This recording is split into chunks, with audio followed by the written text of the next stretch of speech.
한동안 주식시장이 이제 강세장을 이어가다가 또 최근 들어서는 이제 하락세 혹은 이제 박스권 이렇게 유지되고 있는데 이럴 때 우리 이제 개인 투자자들은 어떻게 이 시장에 대응하고 투자를 하면 좋을지 궁금하거든요. 네. 부탁드립니다.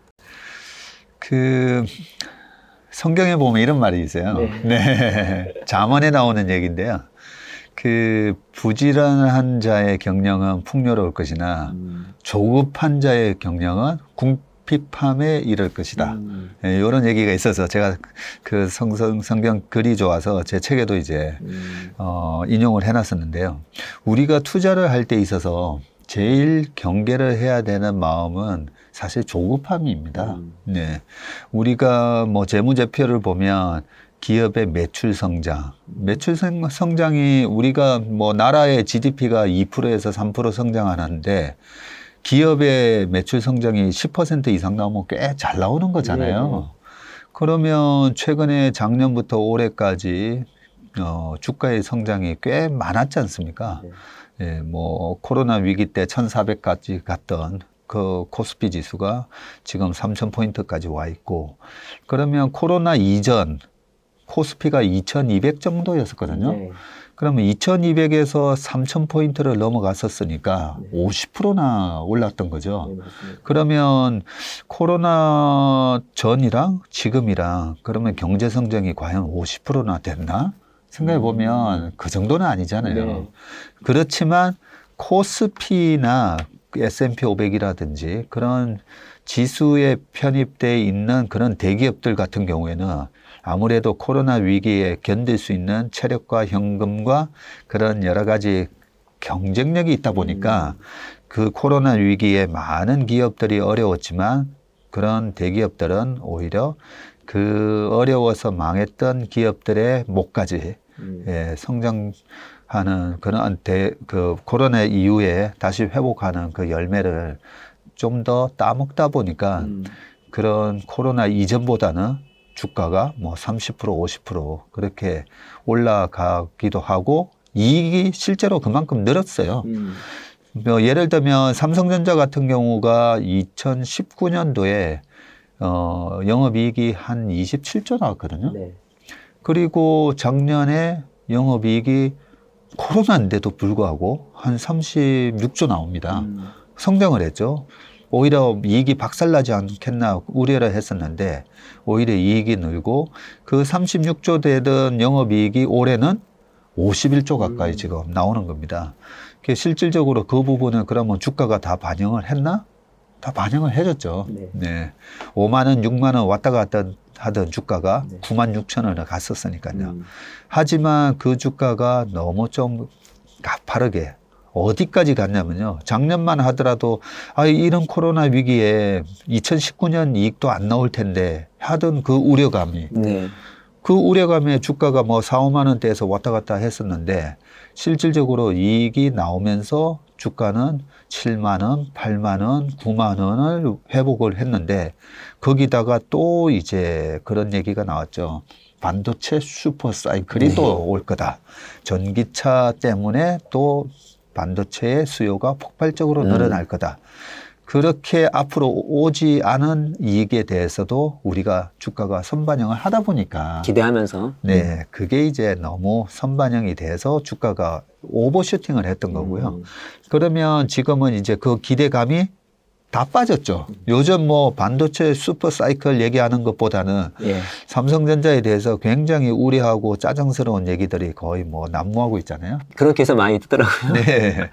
그렇다면 지금은 조급한 마음으로 또 여기서 다른 주식을 쫓아 사는 게 낫지 않나라는 이런 조급한 마음보다는 주가는 이미 그 거품을 다 해소를 했기 때문에 여기서는 삼성전자가 최소한 우리가 생각했던 그런 그동안의 10년 동안의 평균 성장률에 가까운 그 정도 성장을 하거든요.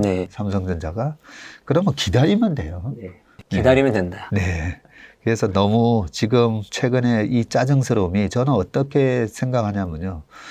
이 짜증스러움이 극에 달하면 달할수록 그 이후에 오는 수익률이 큽니다. 오히려 기회다. 네. 그렇기 때문에 우리가 한번 생각해 보세요. 작년 코로나 위기였던 3, 4, 5, 6월 달에 얼마나 공포스럽고 무서웠습니까? 그죠? 절망이었죠. 네. 네. 그 이후에 엄청난 수익을 줬잖아요.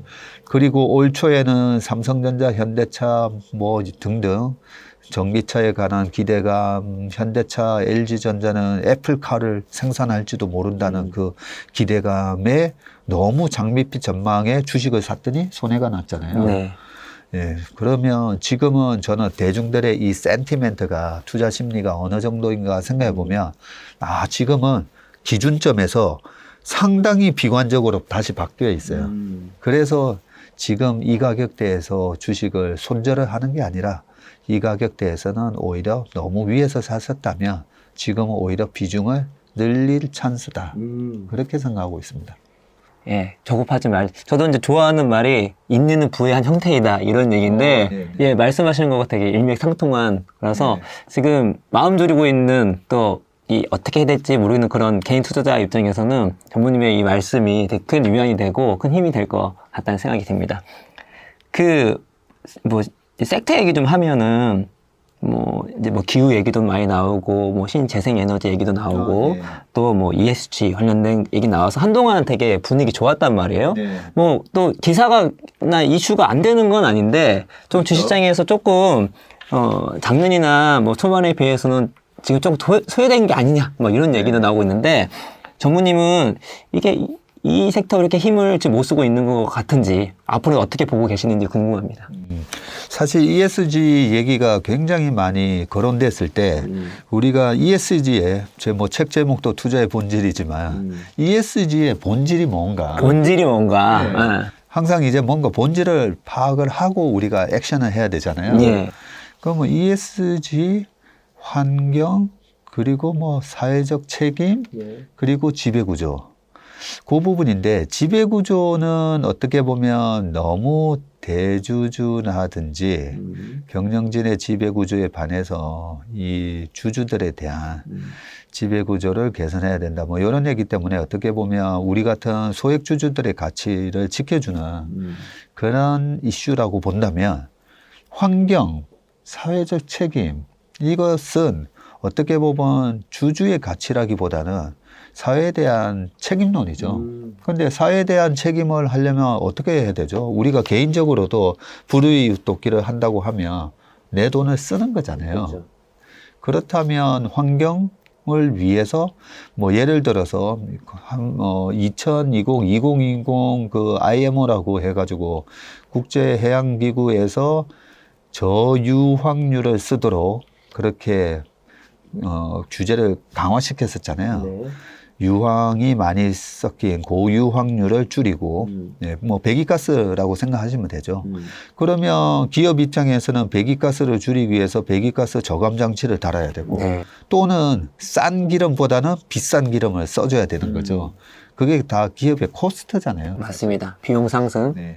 그래서 ESG의 부분에 대해서는 물론 그게 이제 궁극적으로는 우리 인류의 삶을 더 나아지게 하는 그런 좋은 점이 있지만 당장은 그 부분에 대해서 석탄 발전을 안 하고 친환경 에너지 발전을 한다든지 했을 때 그 부분에 대한 분명히 대가, 코스트가 커지는 부분이기 때문에 ESG가 사실은 기업의 가치를 키우는 부분은 아니고 오히려 비용적인 측면이 많다는 거죠. 물론 거기에 이제 수혜를 보는 기업이 있죠. 그 기업이 지금 테슬라 같은 기업이죠. 네. 테슬라가 배기가스를 전혀 배출하지 않는 그런 이산화탄소를 전혀 배출하지 않다 보니까 그런 이산화탄소를 배출하는 내연기관차로부터 오히려 돈을 받죠. 예, 탄소 배출권이라는 그 크레딧을 오히려 테슬라는 팔고 현대기아차는 그걸 또 사서 오히려 그 부분에 대한 부분을 이제 메이크업을 해야 되는데 그런 측면에서 분명히 수혜를 받는 기업은 있습니다. 있지만 전체적으로는 어쨌든 ESG라는 이 테마는 기업의 부담으로 좀 작용하는 부분이기 때문에 이게 우리가 자칫 잘못 해석을 하면 ESG를 강화하는 기업들의 뭐 또 투자를 하는 펀드들도 많이 생겼잖아요. 네, 예. 실질적으로 보면 장기적으로 봤을 때 이 ESG 기업이 그렇게 또 실적이 반드시 좋다. 그거는 좀 어떻게 조사하느냐에 따라서 좀 차이는 있는데 확실하게 ESG 기업이 펀드 수익률이 더 좋다. 또 이런 거는 없어요. 네. 네. 그렇기 때문에 이제 뭔가 실적 성장을 동반하지 않는 테마는 우리가 조심을 해야 됩니다. 거기에 거품이 생겼다가 금방 꺼지거든요. 그런 측면에서는 우리가 ESG는 조금 계속 이 기업에 계속 이슈가 될 겁니다. 이슈가 될 건데 기업 가치를 크게 키우는 그런 테마는 아니다. 좀 저는 그렇게 생각합니다. 네, 감사합니다. 최근에 이제 테이퍼링이 이제 시작되고 있고 그 이후에 이제 뭐 금리 인상이랄지 어떤 유동성 확대 중단 혹은 축소에 대한 어떤 걱정이 되면서 되게 주식시장에 대한 우려가 되게 많은 것 같아요. 네. 그래서 근데 이게 이제 올해 하고 내년까지 이어질 텐데 그 소장님께서는 그 내년에 이런 테이퍼링이 시작된 이 시점에 내년에 주식시장을 어떻게 바라보고 계신지, 특히 상반기 그리고 네. 그 중에서 어떤 섹터에 이런 분위기 속에서 좀 돈이 몰릴 것인지, 네. 분위기 좋을 것인지 궁금합니다. 예. 그러면 또 테이퍼링의 본질은 뭔가? 역시 투자의 본질. 네. 항상 우리가 본질 파악부터 하고 예, 들어가야 맞습니다. 되죠. 예. 그죠? 뭐 테이퍼링 정말 말이 많은데 그러면 테이퍼링의 본질은 뭔가? 일단은 페드가 뿌려주는 그 유동성 수도꼭지를 조금씩 잠근다는 얘기잖아요. 네. 뿌려주긴 하는데 잠근다는 거죠.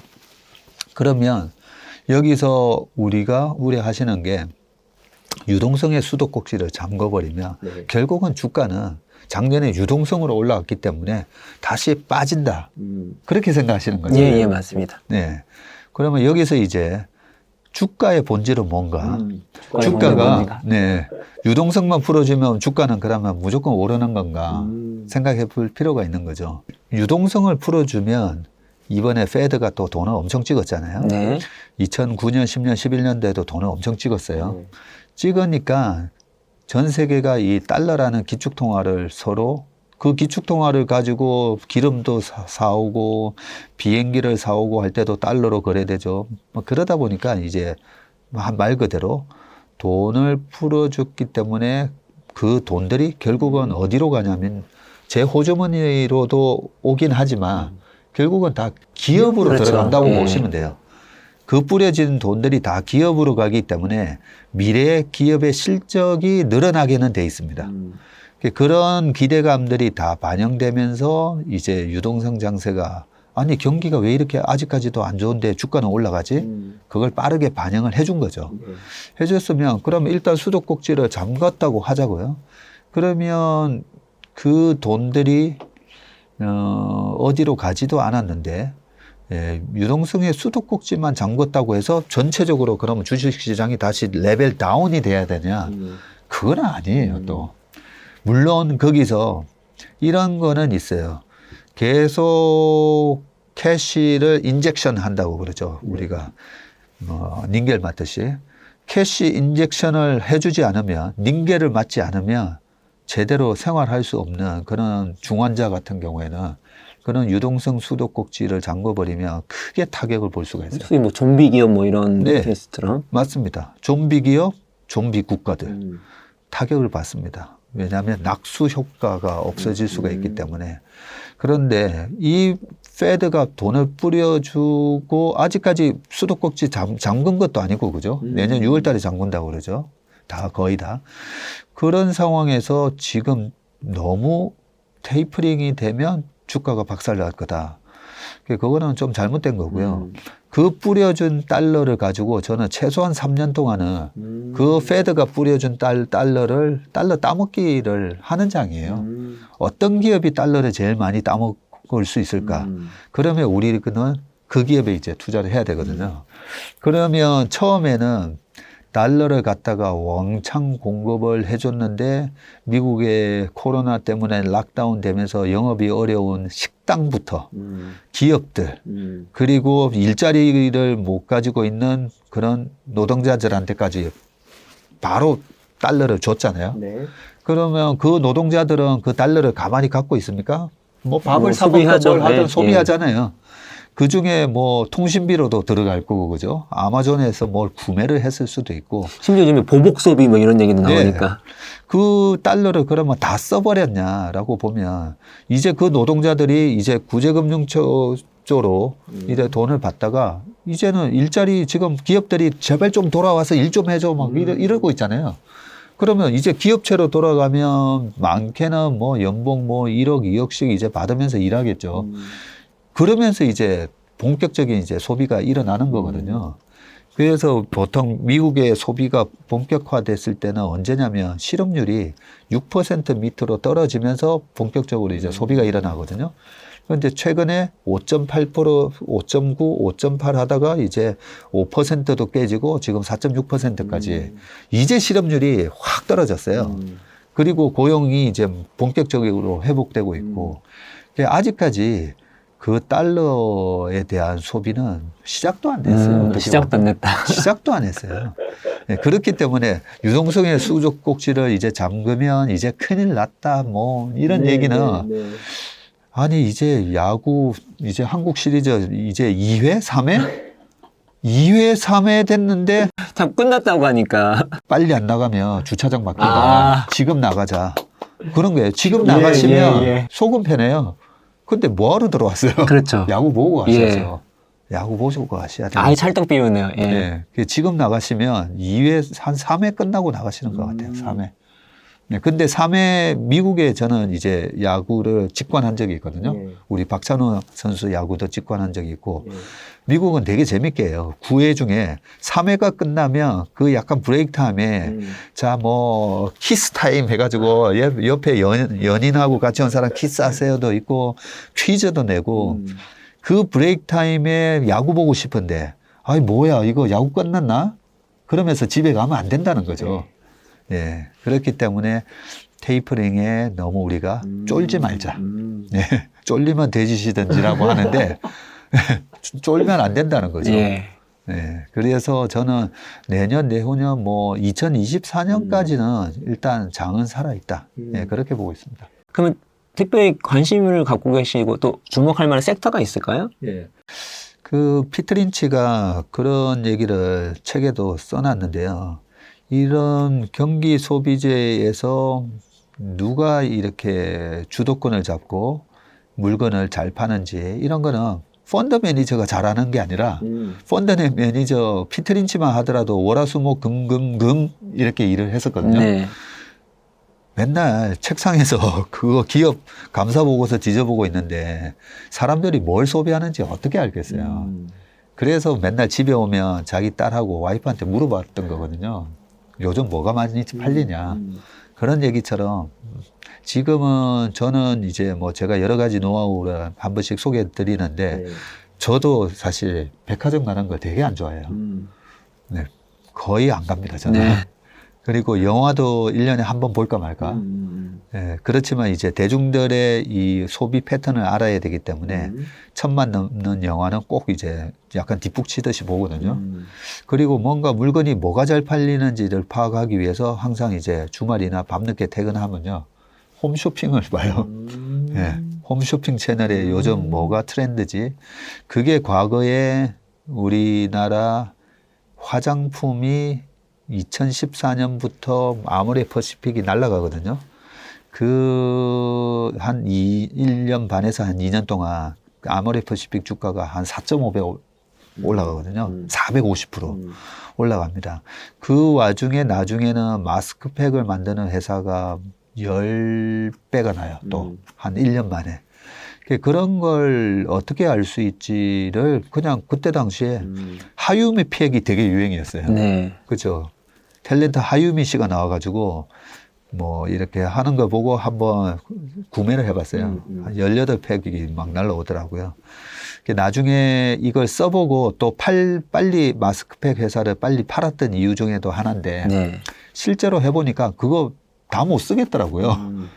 빨리빨리 추가 구매가 돼야 되는데 아, 이게 열풍은 불어도 이거 제대로 다 소비하기가 힘들구나. 우리가 뭐 러닝머신 집에 사놓으면 안 쓰잖아요. 예, 그런 일단은 조금 약간 이 트렌드는 오래 가지는 못하겠다 좀 그런 생각도 하긴 했는데 결국은 마스크팩은 사드 보복이라는 그 어마어마한 악재가 터질 때 도망쳐야 되겠다 해서 저희가 뭐 여기 내려오는 오른쪽 어깨에서 빠르게 다 팔고 나왔었는데 어쨌든 앞으로 3년 동안 어떤 기업이 잘 상사를 잘하냐는 홈쇼핑을 볼 수도 있고요. 그 다음에 전자상거래 업체들 이 홈페이지에 들어가 보면 이제 MD들이 이래 막 좀 올려놓는 거 있잖아요. 네. 베스트 상품들. 또 하나 예를 들면 어느 집이나 아마 그 애들 있으시죠? 예, 있습니다. 둘이 있습니다. 예. 예. 종건당의 락토핏 혹시 집에서 또 드시지 않았나요? 아, 그런 것 유산균. 같아요. 예, 유산균 먹는 게 그죠? 예, 그거인 것 같습니다. 약간 우리 옛날에 레모나 뜯어 예, 먹듯이 예, 그런 것도 마찬가지입니다. 홈쇼핑에서 다 힌트를 얻었던 거예요. 예. 홈쇼핑에서 보통 보면 여기 A 홈쇼핑에서도 팔고 있는데 채널 돌리다 보면 B, C에서도 막 팔고 있잖아요. 그게 보통 이제 물건이 팔리는 걸 순서대로 따져보면 야구로 따져보면 한 5회, 6회 정도 되면요. 그러니까 한창 물건이 잘 팔릴 때 되면 홈쇼핑 여기저기서 다 팔더라고요. 그러면 이제 그 트렌드와 주가를 딱 보면서 주식이 어느 정도 이걸 반영하고 있는지 네, 그걸 계산을 하면서 이제 우리가 주식 투자를 하는 건데 보통 그런 기업들은 보시면 또 이제 어제 그저께 이제 전화로 이런 얘기를 합니다. 아, 전무님, 그 52주 신고가 내고 이렇게 홈쇼핑에 이런 기업들을 빨리는 샀는데 또 너무 빨리 팔아먹는다는 거죠. 주식하면서 그런 경우 많으시잖아요. 예. 전무님, 너무 빨리 팔아서 나중에 이렇게 올라오는 거 다 못 먹는다. 그게 이제 우리가 보통 보면 주도주가 6개월은 간다고 보면 돼요. 6개월. 예, 어떤 주도주든지 한번 보시면 6개월이 진짜 갔나를 일봉을 보시면 좀 헷갈리니까 월봉을 보시면 월봉이 5개월 이평선을 타면서 이렇게 양봉을 6개월 내내 내면서 이제 올라가는 경우가 많습니다. 과연 그랬나? 작년 3월 달부터 치고 올라갔던 소위 말하는 BBIG 그때 빅7이라는 종목들도 작년에 한번 차트 한번 보세요. 월봉 차트를 보면 최소한 6개월은 다 올라갔었어요. 그러면서 이제 9월 초 정도에 고점을 찍고 한 2달 쉬고 뭐 이런 모습이었거든요.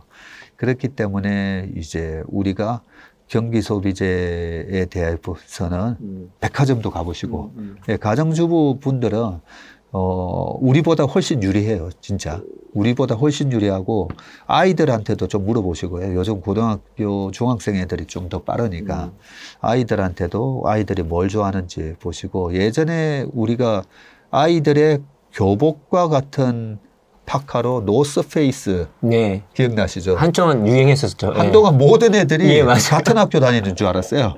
전부 노스페이스 맞습니다. 파카 예. 같은 거 입고 다녔으니까. 그랬을 때 우리나라의 영업무역이 아마 노스페이스에 대한 그 OEM 생산업체로 제가 기억을 하는데 방글라데시에서 아마 생산했던 것 같은데 그런 식으로 관련된 기업을 빨리 찾아서 예, 투자를 하고 이런 식으로 생각해 보면 앞으로 3년 동안의 장이 되게 재밌는 장이 된다는 거죠. 이제 어떤 섹터라기보다 그 섹터를 참는 그 방법론을 저에게 네. 또 알려주시는 것 같네요. 요즘에 NFT, 메타버스 네. 또 이런 분야가 난리인데요. 전무님은 어떻게 생각하시는지 되게 매우 궁금합니다. 예. 사실 주식은 우리가 너무 저희 업계에도 이제 펀드 매니저들 중에 보면 정말 이제 학구파에다가 꼼꼼하신 분들 있잖아요. 그런 분들이 사실 보면 주식하고는 조금 안 맞아요. 예, 그런 분들이 어떤 얘기까지 하냐면 뭐 저희 회사에 있었던 이제 또 후배인데 카이스트 나오고 정말 열심히 하는 후배예요. 아침 6시부터 와가지고 밤늦게까지. 그런데 이제 한번 하는 얘기가 일주일 밤새서 하라면 자기는 일주일 밤새서 할 자신이 있다는 거예요. 그렇게 해서라도 수익률이 좀 하겠다. 근데 왜 이렇게 열심히 해도 안 되는지 모르겠다. 예. 그 부분을 이제 좀 말씀드리려고 하는 건데, 예. 그 어떤 트렌드가 생기잖아요. 네. 트렌드가 생기면 제 책에 그 윤대현 서울대 이제 정신과 교수 하시는 윤대현 교수님이 이제 추천사도 써주시고 그분이 이제 다른 칼럼에서 그렇게 써놓으셨더라고요. 주식하고는 전혀 상관없이 사람을 이제 만나는 대인 관계에 관한 어떤 원칙을 말씀해 주신 것 같아요. 네. 공감은 빨리 하고 공감은 빨리 신뢰는 하고. 천천히 하고. 저는 그 얘기를 듣는 순간 아니 이거는 주식 투자의 성공 핵심 키워드예요. 공감은 빨리, 신뢰는 천천히. 그게 무슨 얘기지? 자, 메타버스가 됐든, 예, 아까 뭐 ESG가 됐든, 전기차가 됐든, NFT가 됐든, 그죠? 뭔가 이유 없이 그런 트렌드가 생기겠어요. 그런 테마가 생기겠습니까? 그죠? 그리고 주식 시장은 모두가 정확하게 알고 있는 그런 이슈에 대해서는 수익이 안 나요. 뭐 다 반영이 돼 있는데 그렇죠. 무슨 수익이 그렇죠. 나겠어요? 예. 왈가왈부 할 때 수익이 나는 거고요. 특히나 내가 소수이면 소수일수록 수익이 날 가능성이 높아요. 왈가왈부할 때 수익이 난다. 예, 맞습니다. 그죠? 예. 네, 뭔가 이제 막 예, 왈가왈부할 때 너무 표현이 너무 딱이에요, 진짜. 지금 비트코인에 대해서도 얼마나 왈가왈부했어요. 예, 맞습니다. 저는 그 중에서도 안 된다는 쪽이었어요. 예, 저 같은 사람도 안 된다는 쪽이었는데 저는 제가 반성을 하는 게 저의 그냥 고정관념으로 아니 또 화폐가 있는데 무슨 말 그대로 가상화폐가 그게 되겠어? 공부도 안 해보고 한 얘기예요. 그런 왈가왈부한 얘기 속에서 소신 있는 몇몇 사람들은 뭐 저한테도 그런 얘기 하더라고요. 한 1년 전에도 뭐 전무님은 싫어하시겠지만 저는 뭐 어쩌고저쩌고 하면서 투자를 했다. 수익 났잖아요. 네. 그렇죠. 그렇기 때문에 또 한 번 이제 반성을 하는 거죠. 빨리 공감을 빨리 했었어야 되는데. 예. 그래서 주식은 제가 저희 뭐 신입사원들 뽑을 때마다 하는 얘기가 있어요. 주식은 20년 한 사람보다도 2년 한 사람이 더 잘할 수 있는 분야라고. 보통 우리가 장인이 되려면 정말 20년, 30년 하신 분이 더 잘하잖아요. 근데 주식은 사실 달라요. 예, 공감 능력이 빠른 사람이 주식을 잘합니다. 예. 그러면 NFT, 게임이 NFT로 오르기 딱 시작했어요. 그거 벌써 뭐 한 몇 개월 됐죠. 예. 지금 한 4개월째 되는 것 같은데. 처음에 NFT, non-fungible 토큰이니 그러면서 이걸 게임이 잘할 수 있다고 하는데 저는 제가 얼마나 게임을 못하냐면요. 애니팡, 스타크래프트 한 번도 안 해봤어요. 네. 애니팡도 안 해봤어요. 그 정도로 제가 게임에 관심이 없지만 옆에서 게임을 하는 걸 여러 번 봤기 때문에 메타버스 실제로 가상세계에서 마치 내가 거기 들어가 있는 느낌을 들게 하는 거는 게임 업체들이 제일 옛날부터 했던 거잖아요. 그러면서 이제 제 옆에 우리 직원들이 게임 잘하는 직원이 NC소프트나 뭐 이런 거 게임 새로 출시될 때마다 이제 게임에 대한 평을 했던 게 막 기억이 나는 거예요. 타격감이 정말 이번에는 뭐 정말 끝내주게 나왔다. 타격감이 뭔데? 왜? 맞아요. 하는 거죠. 그게 중요하구나. 되게 중요해요, 그게. 네. 그러니까 이 온라인 게임 세계지만은 그런 리얼리티잖아요. 이런 현실 세계를 얼마나 잘 표현했는가. 예, 맞습니다. 그 얘기한 거를 이렇게 조합을 해보니까, 이게 메타버스나 이쪽 세계가 열린다라고 생각을 하면 게임 업체들이 부각이 되겠구나. 먼저 가장 준비가 돼 있으니까. 뭐 그런 생각을 했고요.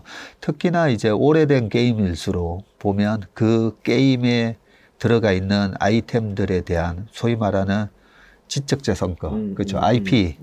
그 IP의 가치가 있으니까 그 IP들을 여러 군데 이제 써먹을 수 있는 거죠. 그런 여러 가지 지적재산권부터 그런 걸 가장 잘 구현할 수 있는 노하우. 이러면 오르겠구나. 라고 하면서 게임을 저희가 만약에 운용을 시작했었으면 저희가 지금 아직까지 인허가를 못 받아서 자금은 운영 못 하고 있는데요. 이런 주식은 빨리 사서 또 어떻게 파냐면요. 너무 신뢰는 하지 말라는 거죠. 예, 제가 이렇게 장황하게 설명하면서도 한 6개월 되면 과연 그렇게 또 구현을 잘 할 수 있을까? 그거는 나중에 구현시키는 거 보고 난 다시 사야지. 이런 마음으로 예, 끝까지 신뢰를 너무 하지는 말고요. 어느 정도 수익이 났으면 좀 이익 실현하는 네, 그런 식으로 하면 주식이 재밌고 이런 NFT가 됐든 메타버스가 됐든 어제 어떤 분이 저한테 편지가 왔어요. 주식을 하게 되면서 세상의 이런 변화에 내가 민감하게 관심을 가지고 호기심을 갖게 되는 그 자체가 주식을 하는 재미라는 거예요. 와, 제가 그 말은 정말 감동이었어요. 우리가 주식을 통해서 돈을 경제적 자유를 얻으려고 하는 것도 있지만 네.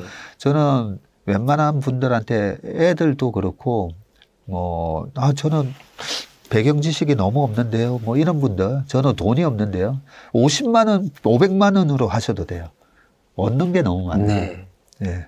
주식 투자를 하면서 얻게 되는 그 어마어마한 지식, 그리고 주식 투자를 함으로 인해서 우리가 나이가 들면 들수록 되게 둔감해지거든요.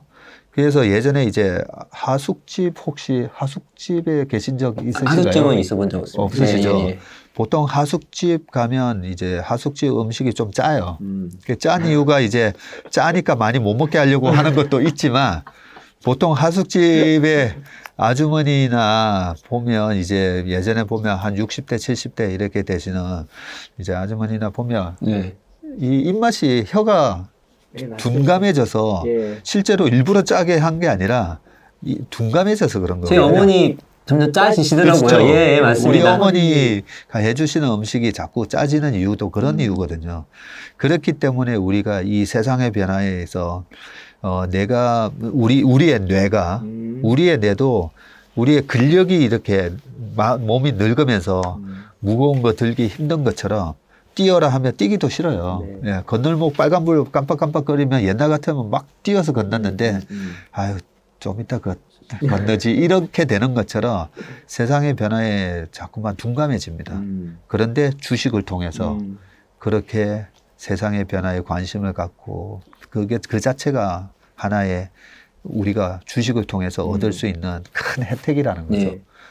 그렇기 때문에 NFT에 대한 질문이셨는데 공감은 빨리. 세상에 트렌드가 생기면 일단 저는 일단 그런 트렌드가 처음에 생겼을 때 10주? 네, 10주, 50주라도 한번 이렇게 사서 공부를 해 보시면 돼요. 그 제가 아까 이제 카이스트 나온 제 후배 얘기를 시작을 했었는데 공부를 다 해놓고 아 이거구나 하면 주가가 벌써 300% 올라 있어요. 아 이거구나 알았는데 뭐야 10,000원 했는데 지금 30,000원 가 있네. 그렇기 때문에 저는 제가 그런 표현을 자주 씁니다.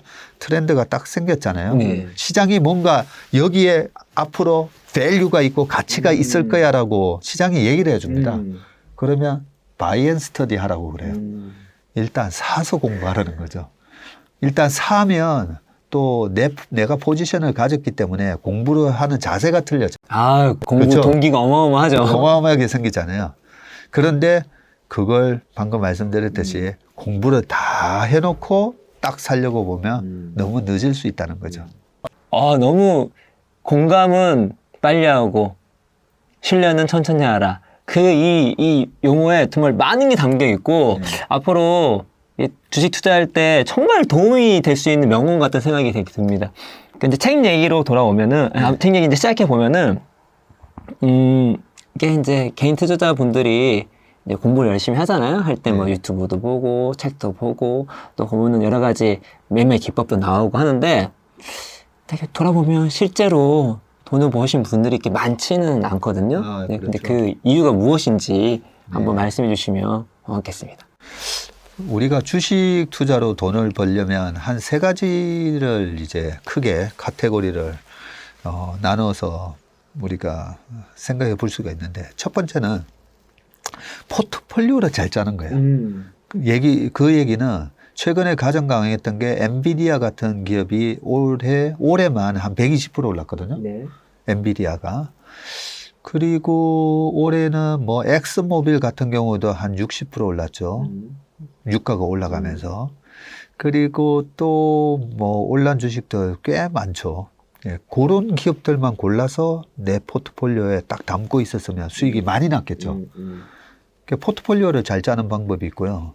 두 번째는 자산 배분을 기가 막히게 하는 거예요. 예, 작년 10월 딱 트럼프랑 바이든이 대선을 하기 딱 직전에 그때 뭐 나스닥이 뭐 3%도 빠지고 하면서 되게 무서웠거든요.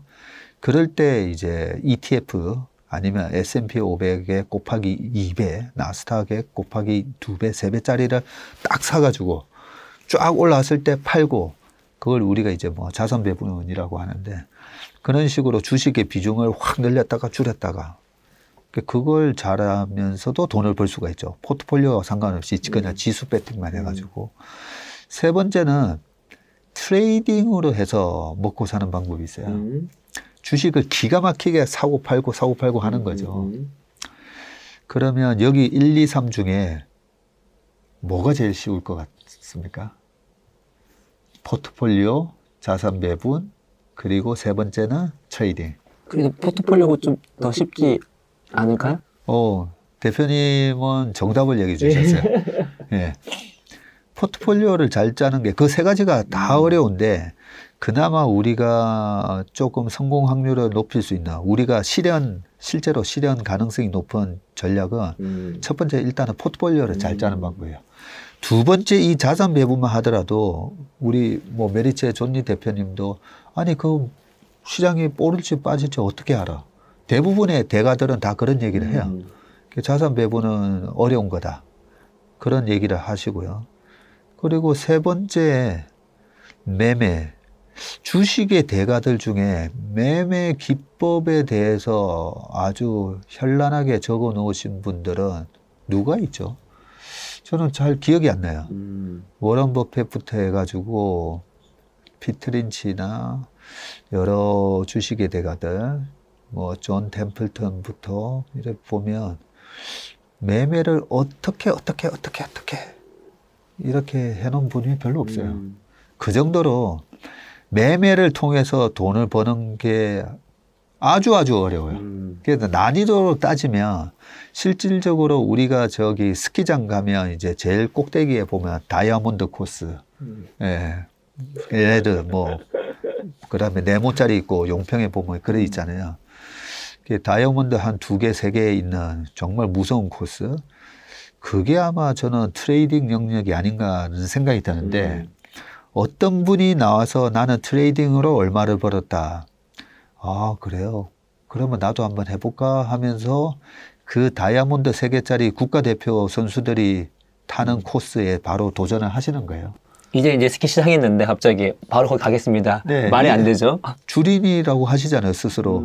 그러면서 이제 바로 이제 다이아몬드 3개 코스로. 네, 거기를 이제 목표로 하시는 거는 괜찮은데 그걸 나도 똑같이 흉내내서 내가 할 수 있다라고 믿는 것 자체가 그 굉장히 잘못됐다는 거죠. 그 트레이딩은 뭐 저도 트레이딩을 조금 하고 자산 배분을 저도 하긴 하지만 그거는 오랜 한 7, 8년 된 경험에서 그것도 이 숏텀 트레이딩이라고 하죠. 단기 트레이딩. 그 다음에 약간 롱텀 트레이딩 보면 숏텀 트레이딩으로 돈 벌기는 그거는 진짜 어려워요. 그래서 저는 아예 숏텀 트레이딩도 거의 안 합니다. 오늘 사서 다음 주에 파는 그런 매매도 전혀 고려하고 있지 않고요. 일단 투자 들어갈 때 아까 주도주가 한 6개월 간다 했잖아요. 네. 최소한 이제 6개월 바닥에서는 못 샀더라도 한 달째, 2달째 그때 딱 들어가서 최소한 3개월 이상 갖고 가서 이제 팔 전략으로 트레이딩을 하긴 해도 우리가 뭐 유튜브에서 뭐 완전히 이제 분봉 보면서 매매하는 거 있잖아요. 네. 그런 식의 매매는 함부로 이제 우리가 도전할 영역은 아니다. 주식을 통해서 어떻게 하면 이제 돈을 잘 벌 수 있나 이 질문에서 세 번째 트레이딩 이거는 일단은 너무 어려운 영역이니까 하지 마시라는 얘기. 그다음에 자산 배분도 마찬가지예요. 근데 자산 배분은 저는 자산 배분을 꽤 좋아해요. 왜 좋아하냐면요. 작년처럼 폭락이 오잖아요. 네. 폭락이 오면 반드시 반등하거든요. 반드시 올라요. 이번에도 박전무 이번에 코로나 이게 과거 사스랑 달라. 신종플루랑 달라. 너 정신 차려. 그게 이제 우리 존 템플턴 경이 얘기했던 이번에 달라. This time is different만큼 비싼 단어는 없다고. 그래서 저는 그 형님도 이 말은 아실 건데 그럼에도 불구하고 이번에는 다르다는 거예요. 안 달랐잖아요. 그렇죠. 맞습니다. 네, 그런 것처럼 그 자산 배분은 언제 하는 거냐면 그런 어떤 외부적 충격에 의해서 시장이 극도로 공포감에 휩싸이면서 주가가 엄청난 박앤세일을 할 때, 그 박앤세일이 언제냐면 점포 정리 세일을 할 때, 예, 점포 정리 세일을 할 때 마이너스 80% 90% 할 때 그때 사는 거죠. 근데 제가 그 얘기도 가끔 하잖아요. 점포 정리 세일을 하든지 했을 때 우리가 뭘 사야 되는지. 작년에, 전무님, 저도 작년에 들어가긴 들어갔는데 제가 산 주식은 하나도 안 올라가요. 그리고 뭐 작년 상반기만 하더라도 한진칼 이런 것들이 그런 주식이 되게 핫한 주식이었어요. 경영권 문쟁, 뭐. 제가 책에도 그런 주식 사실까봐 제가 사면 안 될 주식이라고 해서 하나 그렇게 3가지를 적어놨었거든요. 네네. 혹시 한정칼 같은 거 사실까봐. 이런 코로나 위기에 임직원들이 단결해가지고 위기 극복을 해야 되는데 싸우고 있으니까 그 직원들이 열심히 하겠어요. 그럼요. 예. 그렇기 때문에 이 경영권 분쟁이라는 그 이슈 때문에 주가는 또 올라와 있었어요. 비싸게 거래되고 있어. 그래서 그런 기업은 사주면 안 됩니다. 막 그런 얘기까지도 이제 적어놨었는데 어쨌든 우리가 이제 본론으로 돌아와서 포트폴리오에 집중을 하셔야 돼요. 그 포트폴리오에 집중을 하는 거는 작년처럼 유동성 장세에서는 어떻게 보면 자산 배분을 하는 차원에서 내가 뭘 사야 될지 모르면 그냥 지수 곱하기 2배 레버리지 같은 거 사도 된다는 거였죠. 그렇지만 올해처럼 이제 앞으로 3년 동안 이 달러 따먹기를 했을 때는 철저하게 이 달러를 누가 가장 많이, 누가 가장 빨리 따먹는지 그런 기업 분석을 해서 포트폴리오를 잘 짜야 된다는 거. 그럼 포트폴리오도 쉬운 건 아니다고 했잖아요. 쉬운 건 아닙니다. 작년 하반기처럼 이런 산업재 소재, 소위 말하는 이제 경기가 돌았으면 어떤 투자가 늘어나게 되고 소비가 늘어나게 되면 전부 소비 관련된 제품들 보면 전부 화학 제품으로 만든 것들이 많잖아요. 그런 부분 때문에 이제 그런 소재 관련 기업들이 먼저 돌아서고 이익이 정말 많이 나올 때는 또 오히려 주가가 안 올라요. 그런 기업들의 특징은 제가 늘 말씀드리지만 이익이 많이 날 때 주가가 빠지고 이익이 나지 않는 상황에서 퍼가 되게 높을 때 오히려 주가가 오르기 시작하고 그런 특성이 있기 때문에 작년과 같은 국면 실적 장세가 오기 전에는 그런 경기 민감 사이클 기업들 중에서 이제 소재라든지 산업재 이런 거를 사는 거고요. 거기서 이제 HMM 같은 현대상선, HMM 같은 기업이 엄청나게 불을 뿜었었죠. 그런데 지금 이익이 이렇게 잘 나오는데 왜 주가는 반토막 납니까?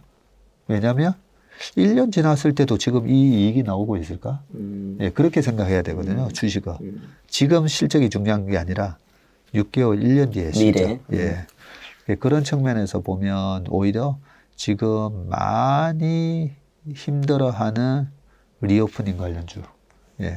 그런 주들을 사서 내 마음이 조급하지만 않으면 돼요. 네, 왜냐하면 그 리오프닝 주들의 수익이 나오는 게 앞으로 5년 뒤의 일이 아니라 당장 6개월, 1년 뒤에 수익이 나오니까 예, 그때 조금만 기다리시면 돼요. 그걸 참을 수 있냐 없느냐 그 차이기 때문에 그런 식으로 이제 그 국면 이익의 전망치에 따른 적절한 포트폴리오를 짜는 게 중요하다. 포트폴리오 중요성 말씀해 주셨는데 그럼 연이어서 우리가 주식 투자해서 다 성공하려고 하는 거잖아요. 예. 예, 그래서 어떻게 하면 주식 투자에 성공할 수 있는지에 대해서 한번 책에 나오는 내용 중심으로 말씀해 주시면 고맙겠습니다. 이 책을 적으면서 제목을 뭘로 할까 하다가 우리 책 편집 실장이 그 아이디어를 준 게 전무님이 투자의 본질 많이 얘기하시는데 투자의 본질로 하면 어떨까요? 그렇네요. 그러면서 이제 그러면 투자의 본질은 뭔가 제가 지금 오늘 방송에서 계속 본질 예, 얘기했잖아요. 맞습니다. 그러면 박전무 그래. 주식 투자에서 성공할 수 있는 그 방법은 뭐야? 본질은 뭐야? 예, 그 얘기시잖아요. 그 투자의 본질은 제 주변의 주식의 고수들 보면 다 똑같아요. 우리가 주식 투자로 인해서 돈을 버는 거는 그 눈에 보이지 않는 앞으로 1년, 3년 길게 이 눈에 보이지 않는 기업 가치의 변화에 내가 돈을 투자하는 거거든요. 그 기업 가치가 지금은 너무 좋은데 1년 뒤에 이렇게 안 좋아질 기업들은 주가가 또 미리 선반영한다 했잖아요. 그래서 보통 우리가 기업 가치 성장에다가 투자하는 거야 라고는 얘기하는데 일반적으로. 근데 저는 그것만 가지고는 부족하다는 거죠. 기업 가치 성장에 아니 삼성전자 성장하지 않습니까? 삼성전자 계속 성장하고 있잖아요. 근데 주식 투자했는데 왜 지금 마이너스 막 하이닉스 성장하고 있잖아요. 많은 기업들이 성장함에도 불구하고 주가가 또 30% 40% 떨어지면서 우리를 아프게 하는데요. 그래서 대중들이 인지하지 못하고 있는 기업 가치 성장에 투자를 해야 된다는 거죠. 그래서 아까 공감은 빨리. 신뢰는 천천히. 네, 신뢰는 천천히 해서 어떤 기업 가치의 변화가 딱 시작되면 작년 코로나 때 생각하시면 돼요. 결국은 삼성전자의 영업이익은 19년 대비해서 27조에서 오히려 36조나 이익이 늘어났었는데 코로나 때문에 그 이익이 더 망가진다라고 이제 내가 선입관을 갖고 그걸 계속 고집하다 보면 결국은 주가가 맞았잖아요. 주가가 맞았는데 내가 빨리 공감을 못했던 거죠. 공감이 아니라 고집을 부렸던 거죠. 예, 그런 것처럼 기업 가치의 변화에 대해서 대중들이 인지하지 못할 때 들어가서 그 기업 가치 변화를 많은 사람들이 인정을 해줬을 때는 다 반영이 됐으니까 이제 팔고 나와야 되는 거고. 그리고 또 하나가 우리가 투자를 하는 데 있어서 부동산하고 아주 다른 면이 하나 있어요. 변동성이라는 부분인데요. 주식을 위험자산이라고 하는 이유는 변동성 때문에 위험자산이라 하는 거거든요. 네. 주식만 투자하면 손해나는 자산이라면 우리가 그걸 갖다가 손해나는 자산이라고 부르겠죠. 절대 하면 안 되는 자산. 근데 주식을 많이 투자를 권유하면서도 우리가 위험자산. 그렇기 때문에 주식을 투자해야 될 때를 리스크 온이라고 그러고, 그죠? 네. 위험자산에서 빠져나와야 될 때를 리스크 오프라는 단어를 쓰면서 우리가 투자 전략을 얘기하잖아요. 네. 그러면 리스크 온이라는 말은 이 위험자산이 변동성이 하락 변동성이 아니라 상승 변동성에 들어간다는 거거든요. 그런 걸 우리가 생각을 해서 내가 투자하는 기업의 주가는 어떤 변동성을 갖고 움직이는지. 기업 가치의 성장률은 정해져 있어요. 정해져 있는데 주가의 등락은 왔다 갔다 하면서 기업 가치 성장하고는 다른 모습이잖아요. 다른 모습으로 전개가 되거든요. 네, 그런데 이 변동성에 대해서 너무 많은 사람들이 이 변동성의 위험에 대해서 좀 너무 간과를 하는 것 같아요. 그렇기 때문에 주식에서 손실이 나는 거거든요. 그러니까 우리가 주식의 변동성에 대해서 우리가 수비를 할 줄 알아야 된다. 그러면 대중들이 인지하지 못하고 있는 기업 가치 변화에 대한 과감하게 내가 투자하는 거는 공격하는 방법이고요. 그리고 반드시 수비 전략이 있어야 된다는 거죠. 그 수비 전략을 제가 작년에 올해 얘기하다 보니까 저 사람은 어떻게 제 후배 중에 그런 얘기를 해요. 그 슈퍼개미들 중에 아니 대부분은 주식 좋아하는 사람들은 늘 강세론자가 많잖아요. 네. 근데 어떻게 작년에 아무도 3천이라는 거는 꿈도 못 꿀 때 형님은 3천을 얘기하다가 그동안에 2번의 조정을 다 조정이 온다라고 또 경고를 한 게 신기하다는 거죠.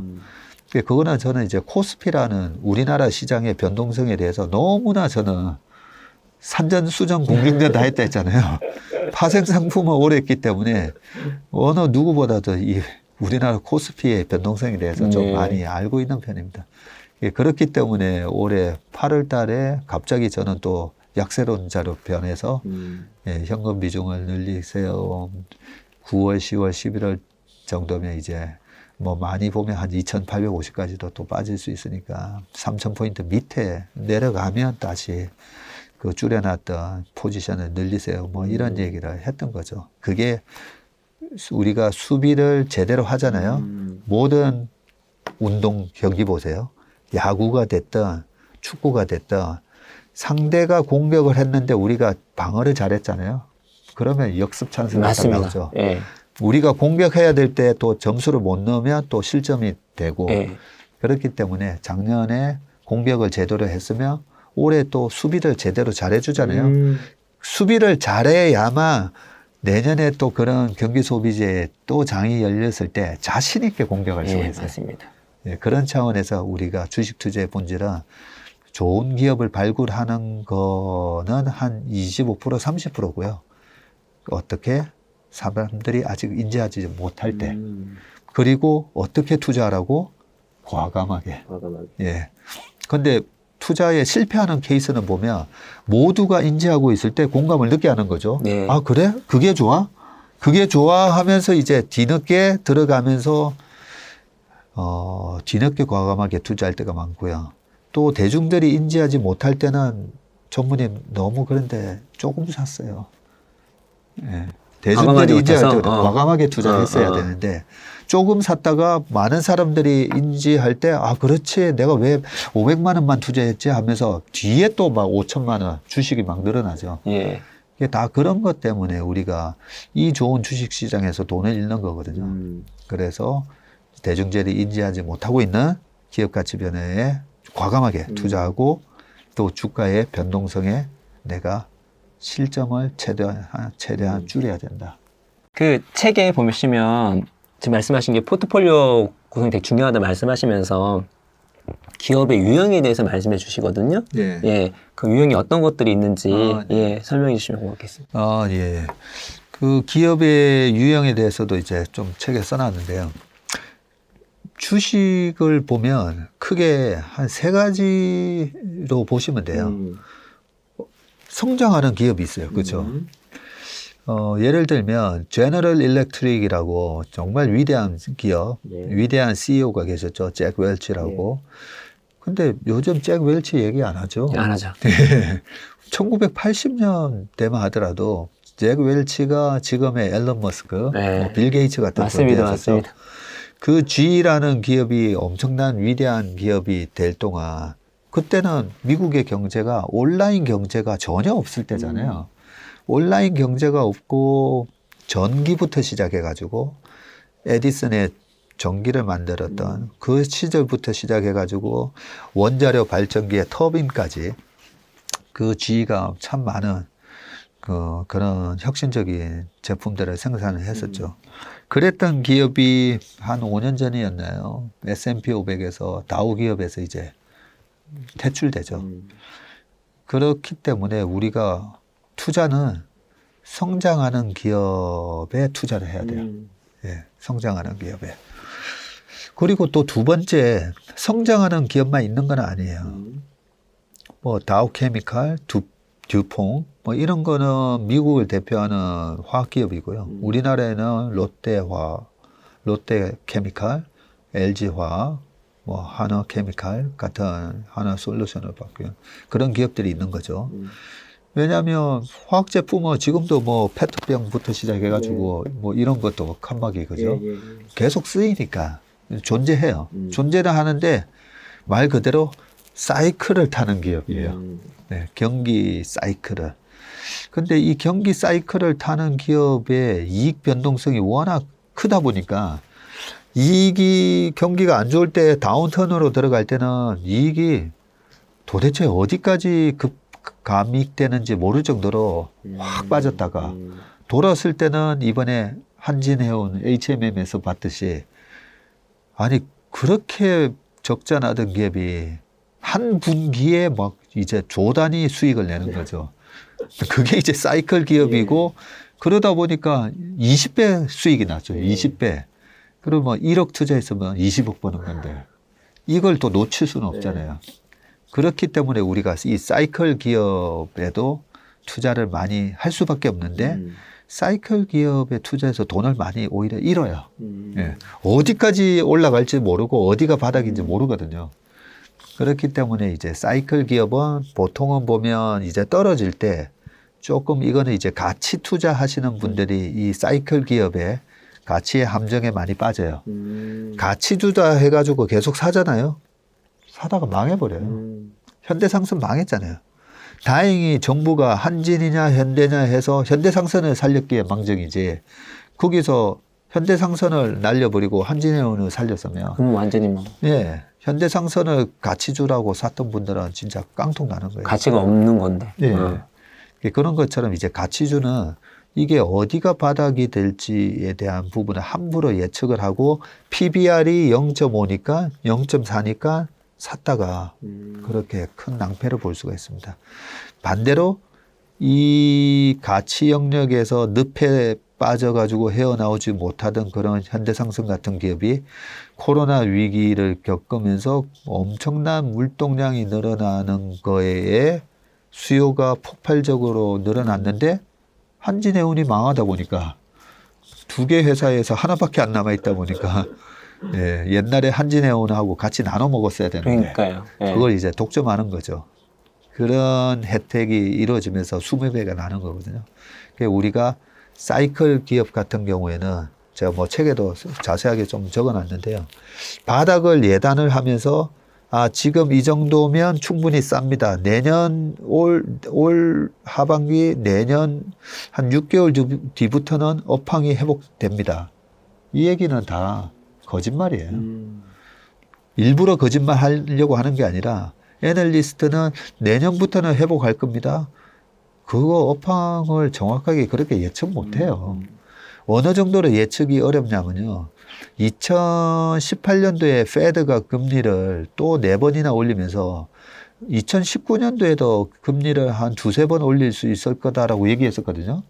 그 연방준비은행이 전 세계를 모니터링하고 있는 연방준비은행이 2019년도에도 금리 2-3번 올릴 거다라고 해놓고 2019년도에 금리 3번 낮췄어요.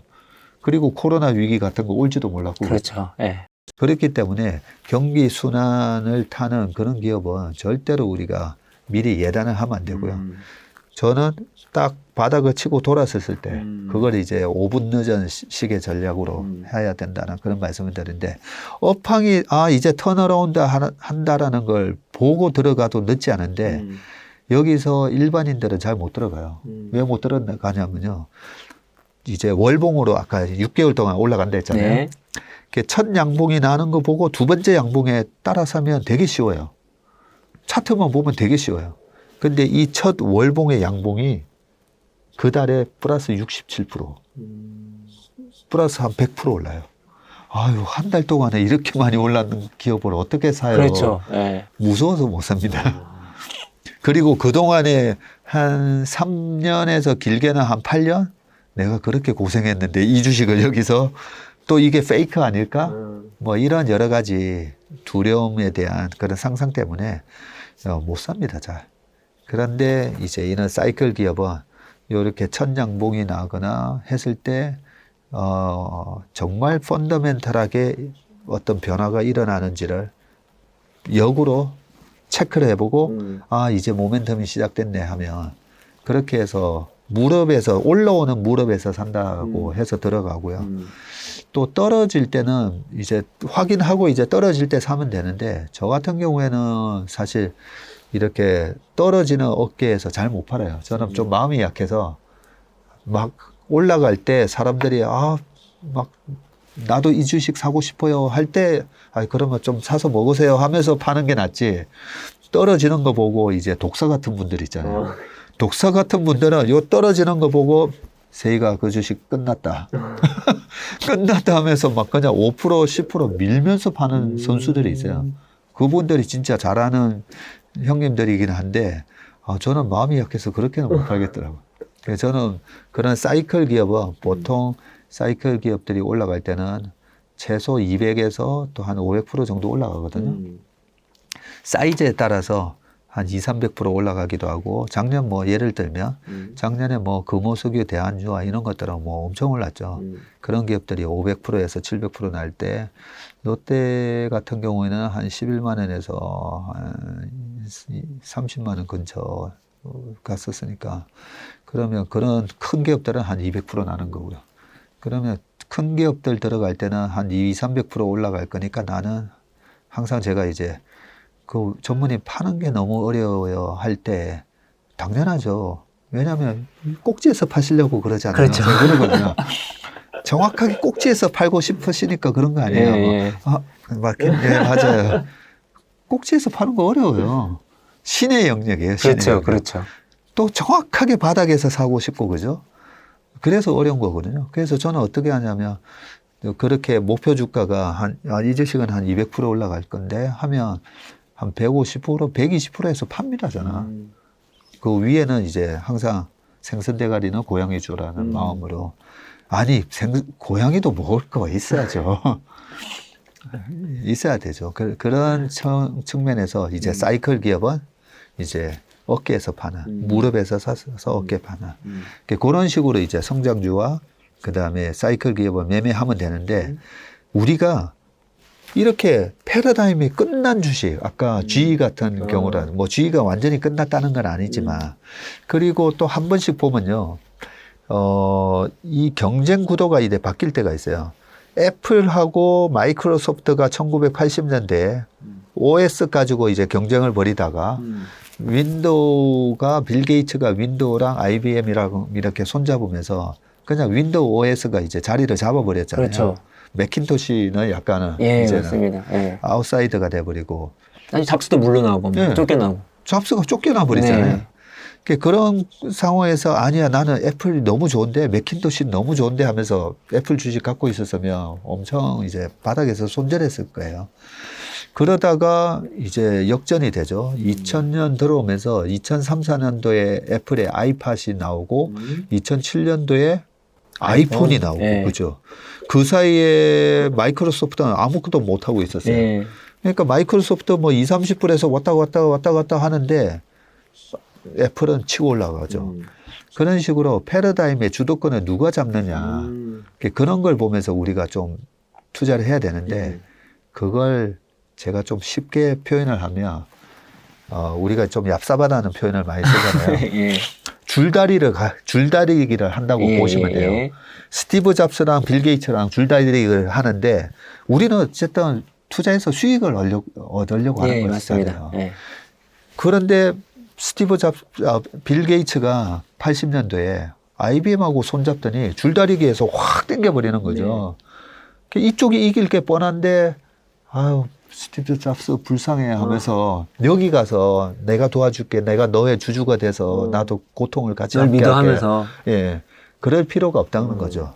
투자는 약간은 좀 그런 측면에 있어서는 좀 냉정하게 해야 되는데, 그러면 최근에 어떤 기업이 있냐면 인텔하고 AMD, 엔비디아 뭐 이런 기업들을 보면 원래 뭐 CPU 이런 부분에 있어서는 인텔이 뭐 초강자였었죠. 그렇죠. 그 영역을 막 AMD랑 엔비디아가 막 그 밥그릇을 먹으려고 들어오는데, 인텔이 보면 왜 이렇게 무능하게 대응을 못하나 할 정도예요. 지금 구도가 보면. 그랬을 때 지금 인텔 주가는 이러고 있고, 엔비디아 주가는 올해 뭐 120% 오르고, 그죠? AMD 주가도 뭐 한 50% 오른 것 같은데, 그랬을 때는 우리가 패러다임의 변화 쪽에 줄 서라는 거죠. 패러다임의 변화 쪽에. 쇠퇴하는 기업에. 근데 왜 쇠퇴하는 기업에 자꾸만 가서 기웃거리게 되냐면, 많이 빠졌으니까. 네, 많이 빠졌으니까 싸 보이기 때문에 들어가요. 그리고 이런 분들이 정확하게 요 딱 바닥에 저점을 또 잡아서 요 고점에 팔려고 하는데, 이게 엄청나게 어려운, 아까 트레이딩으로 굉장히 어려운 영역이 됐잖아요. 그렇기 때문에 우리가 주식으로 투자를 하려면 일단은 내가 투자하는 기업이 성장 기업인지 사이클 기업인지 아니면 쇠퇴 기업인지 이 부분에 대한 판단을 내가 제대로 하고 투자해야 된다는 거예요. 특히 이제 성장주에 투자할수록 좋잖아요. 네. 판단할 수 있는 뭐 근거나 체크해야 될 것이 뭐가 있을까요? 네, 좋은 질문이신데요. 성장주라고 하면 그 윌리엄 오닐이 그 얘기를 해놨는데요. 윌리엄 오닐의 성장주 투자법이라는 책이 있어요. 그 책에 보면 분기 영업이익 네. 또는 연간 영업이익의 증가율이 그래도 20%는 돼야 된다는 거죠. 20% 정도는 성장하는 기업이 성장주다라고 하는데, 그러면 최근에 엔비디아, 테슬라 이런 기업들 다 20%가 뭐예요? 뭐 70%씩 증가했어요. 어젯밤에 발표했던 엔비디아의 실적도 보면 작년 대비 정확하게 70% 증가했더라고요. 그런 기업들이 이제 성장 기업이고, 여기서 아마 다음 질문이 되실 수도 있는데, 성장 기업만 투자하면 되네? 뭐 이런 생각을 할 수가 있거든요. 예, 맞습니다. 그렇죠. 네. 근데 성장 기업만 투자했더니 너무 아픈 경험을 겪는 경우가 많은 분들이 예. 있으세요. 그것도 좀 그것 때문에 질문 드린 거거든요. 그렇죠. 예, 예. 그래서 제가 성장 기업의 책에 이제 성장주 투자의 위험이라고 해가지고 타이틀을 달아놓고 실수와 허수라는 얘기로 제가 책을 이렇게 써놓은 부분이 있는데, 실수와 허수. 예. 우리가 아마 실수와 허수 개념은 아마 중학교 때는 아마 다 배웠을 거예요. 그죠? 0, 1, 2, 3, 4, 5, 6, 7, 마이너스 100, 마이너스 5000 이런 거는 전부 실수인 거죠. 근데 x제곱 플러스 1은 제로. x제곱 플러스 1은 제로라고 했을 때 이 x의 값은 얼마가 돼야 되죠? x제곱은 마이너스 1이 돼야 되잖아요. 그렇죠. 아니 근데 어떻게 x제곱이 마이너스가 돼요? 그렇죠. 마이너스가 될 수가 없어요. 아, 수학 머리 아파. 그러네요. 그렇죠? 예. 고 대표님 수학 잘하게 아니, 전 생기셨는데. 못해요. x제곱은 마이너스 1이 될 수가 없죠. 그걸 이제 데카르트가 이런 걸 이제 허수라고, 허수. 예, 이미지너리 넘버라고 그래. 상상 속에서만 어. 수학 공식으로는 쓸 수는 있는데 어. 실제로 존재할 수가 없는 숫자예요. 근데 가끔씩 저한테 이 회사 한번 설명 한번 꼭 들어봐 주세요 하면서 누구가 이렇게 한 번씩 찾아와요. 상장 기업인 경우도 있고 비상장 기업인 경우도 있는데 딱 들고 와서 얘기를 해요. 한 2년, 3년, 4년부터 이제 매출하고 이익이 이렇게 폭증합니다. 그러면서 어떤 이유로 이렇게 성장하는데 하면 뭐 이런저런 얘기를 하는데 말도 안 되는 얘기를 하는 경우가 있어요. 한 번씩. 그럴싸해 보이기는 한데 그럴싸해 보이는데 예를 들면 그래요. 실제로 어떤 기업이 있었는데 이렇게 되면 엄청난 플랫폼이 된다는 거죠. 뭐가 되면. 아니 그러면 그 100만 가입자, 500만 가입자는 어떻게 만들 건데요? 아니 거기에 대한 방법론이 없어요. 그러면서 이 시장이 엄청나게 큰 시장인데 예를 들면 이제 유튜브로 얘기하면 되겠죠. 제가 우리 체인지 그라운드처럼 130만 가입자를 만들어서 거기서 이런 내용으로 하면 대박 터뜨릴 것 같습니다. 이런 거랑 마찬가지예요. 네, 네. 아니 근데 130만 가입자는 어떻게 모을 건데요? 그러니까요. 그런 기업들 보면 제가 그런 생각이 들어요.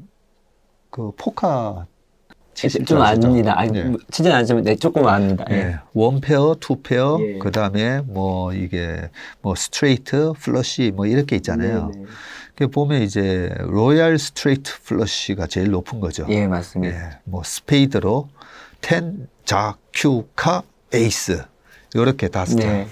옛날에 그 주윤발이 도신에서 아마 딱 로얄 스트레이트 플러시 얼마 전에 007 영화에서도 그런 게 있었죠. 그 로얄 스트레이트 플러시 같은 사업입니다라고 해서 설명을 하는데 그래요? 보니까 실제로 자큐카 에이스를 쫙 깔아놨어요. 근데 10이 다 빠져 있는 거예요. 10 다 빠졌어요. 아니 10이 다 빠졌는데 그러면 내장이 다 빠졌기 때문에 이거는 플러시도 안 되고 스트레이트도 안 되고 아무것도 안 되네. 원페어도 못 이기는 거예요. 그렇죠. 그런 걸 들고 와서 대단한 기업입니다라고 하는 경우가 있어요. 그런 기업들 보면 제가 헛수다는 거죠. X제곱 플러스 5만 이런 기업을 들고 온 거예요. X제곱 플러스 5만은 제로. 그런 기업들을 우리가 항상 머릿속에 생각해 두고 신뢰는 천천히 얘기 다 들어보고 도저히 이거는 말이 안 되는데 네, 말이 안 된다라고 하면 과감하게 패스. 예, 과감하게 우리가 투자를 할 때 공감은 빨리 하면서 액션은 좀 빨리는 하긴 해야 되지만 절대 애매한데 투자하는 버릇은 하면 안 돼요. 애매할 때 투자하는 그런 버릇은 하면 안 되기 때문에 성장주 투자만 하셔도 되는데 이 업계나 미국에서나 다 돈 번 사람들은 이제 성장주로 투자한 사람들이 돈 번 게 대부분이에요. 네. 대부분인데 그 사람들의 뭐 이 원칙 중에 성장주 투자를 제대로 찍었어요. 제대로 찍었는데도 실패를 하는 경우가 어떤 경우냐면 벤처 캐피탈리스트들이 돈을 버는 방법이 10개의 벤처 기업에 딱 투자를 했잖아요. 네. 벤처 캐피탈리스트들이 10억을 1억씩 나눠서 딱 투자를 했어요. 그런데 벤처 캐피탈리스트들이 다 그런 얘기를 해요. 여기서 한두 개가 미국의 같은 경우에 페이스북이 나오고 페이팔이 나오고 그런 기업이 나오면서 여기서 2, 300배가 나와버리잖아요. 뭐 적게는 한 2, 30배가 수익이 나요. 그러면 이 두 개에서 2, 30배씩 20배, 20배 났다 치자고요. 20억 벌면서 40억 벌었잖아요. 나머지 8개 다 꽝이라도 상관이 없다는 거죠. 헛수를 어떻게든 내가 잡아내려고 해서 조심해서 투자했는데 8개가 헛수였어요. 그렇지만 8개에서 8억 손실 났지만 여기서 40억 이익을 난 거죠. 그렇기 때문에 우리가 투자에 제가 이 투자의 본질에 넣지 못한 내용인데 벌 때 많이 벌어야 돼요. 벌 때 성장주를 투자하시는 이제 매매를 하신다라고 가정을 하면 많이 벌어야 되는데 성장주를 잘 투자해 놓고 카카오 15% 먹고 팔았어요. 전문에. 그런 경우가 이제 많은 거죠. 카카오 제가 정말 싸게 샀거든요.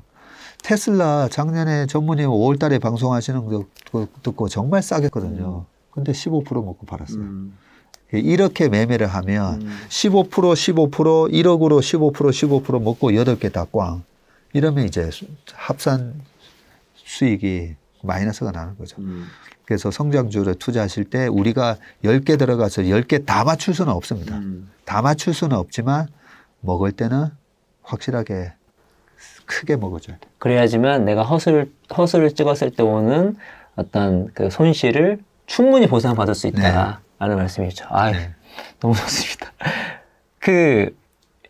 앞부분에 한번 말씀을 하셨긴 했는데, 슬슬 이제 어떤, 비관론 같은 경우가 이제 영상도 많이 나오고, 또 더 과감하게 폭락론 이런 얘기까지 나오고 있거든요. 그래서 이러한 그 자산시장 흐름이나 경제 상황이나 전반적인 흐름에 대해서 그 전문님 어떻게 생각하고 계시는지 궁금합니다. 네.